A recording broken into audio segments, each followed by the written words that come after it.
Welcome back to AM Northwest, here to show us how to make a nature-inspired bookmark.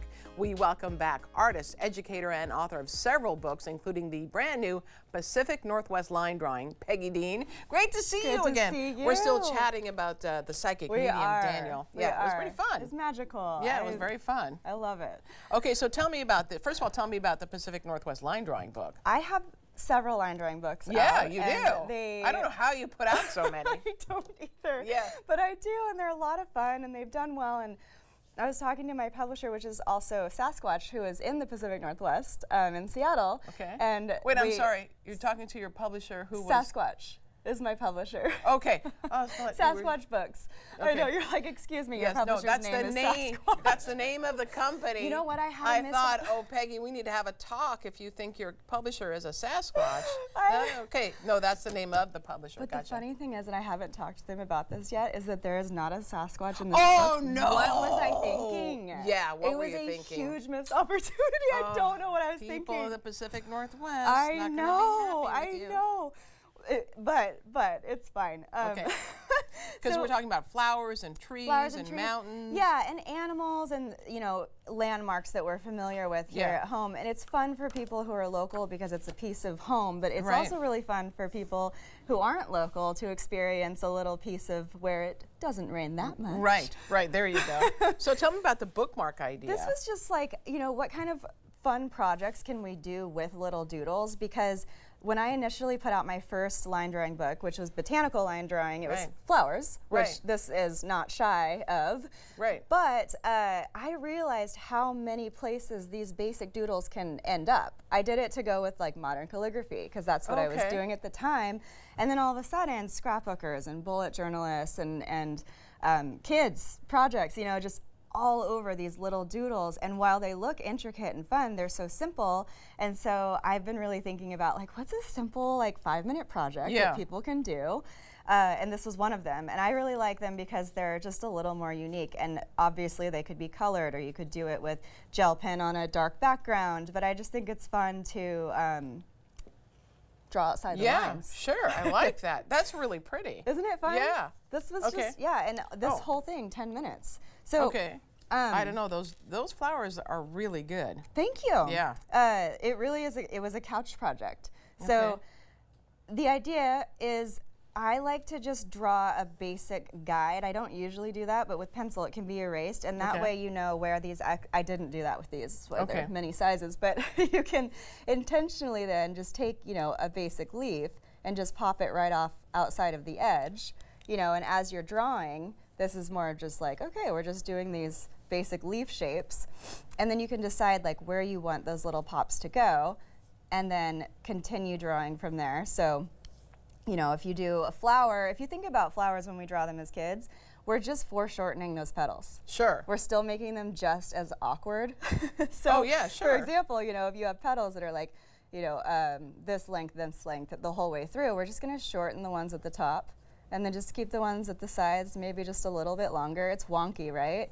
But then when you put everything together, I know it looks so bad, but that's where it's the fun part for me when something looks so, quote, wrong, is that then you can find areas to where you can make it make sense. For example, if this one's much shorter, this one's longer. Oh, I see. I see what you're saying. Yeah, that's where you can put this like really small connection to make like a fold. Right. And then right here, we can just put a little petal fold in there just by a soft line. Yeah.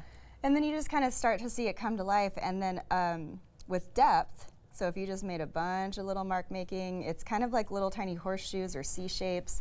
That's going to give you a center. And the larger you get, the more like anemone style you get. But then you can also make it nice and petite. I see what you're saying. Yeah. So it's just like a soft, easy, and then the more you layer, but let me tell you where it really comes to life. Yeah. It's in the interior lines. So do you see? I see those little lines. They're smaller. It's done with the same pen. It's just a lot lighter pressure, and it's just kind of going along with the curve of the petal. And so they're not evenly spaced. They're not all the same length, but it's just enough at the top and the bottom that just kind of mirror the exterior curves, And then I get it. all of a sudden, this real wonky shape just starts to kind of look intentional. Yeah. And on purpose. And how cute, right? Like, Yeah. look at how much it comes to life. One of my favorite tricks to do this is if you were to take your pen, like this is exaggerated, but if you set it down and flick, it's almost like that loose, you're just softening it. So it's just like this muscle memory to get those wispies in there. Oh, and then yeah, it kind of makes okay. it, yeah. I so, see what you're saying. Okay. Yeah, and then That from looks there, pretty good. you just kind of connect stem to the same area and have it come down. But obviously, you know, there's plenty of different focal points. We could put flowers and stack them on top. We just, you know, it is a 5-minute project, but not a talking 5-minute project. Right, yeah, showing me how to do it, 5-minute project. I get what you're saying. Yeah, and then with leaves, if placement of the interior vein, so if I was just to place it a little bit higher Oh, I love it when you do that. than the Yeah. middle, it looks like it's slightly It's on slightly, the side. yeah. And then if you put it in the very center, like if I was to go straight like this, it just kind of has more of a doodle flat effect. Neither is wrong or right. Okay. But if you're going for one or the other, like this flower would probably go with this type of leaf. Yeah, So I it's got just it. like little tiny placement things. Yes, This book does not teach you how to draw. It teaches you line by line. line by line. And after a while you, oh, look at me, I can draw. You start to kind of, for me, I find that when you can start identifying shapes, like Yeah. outlines and contours of things, and then putting them to paper, your brain just kind of starts to naturally figure it out without having external rules. I like it that way because that's how I learn. Like, I didn't go to art school, yet I'm an art teacher. I know, that's what So- I find fascinating. And I teach the way that I learn. And so I was like, you know, the first book, I'm like, I'm just going to put one out and it's not Yeah. going to have any words. Well, and you start to, like, you can just start playing and doodling. What you just Yeah, did. yeah. Like, you I was just made following, this yeah. adorable little bud. Yeah, because I Just- saw yours, and I was like, okay, we can do that. Right. Yeah. Right? It's totally doable. And then if you stack a couple next to each other, it's just like that filler Right. that makes it feel complete. I love it. Isn't it my fun? God, great ideas. Yay. The book again is called Pacific Northwest Line Drawing without a Sasquatch. By the way, no Sasquatches. Next time. Oh Next my time, gosh. Peggy Dean. It's just going to be a book full of poses of Sasquatch. Sasquatch. There you go. All right, we'll be right back with more AM Northwest. Don't go away. Oh.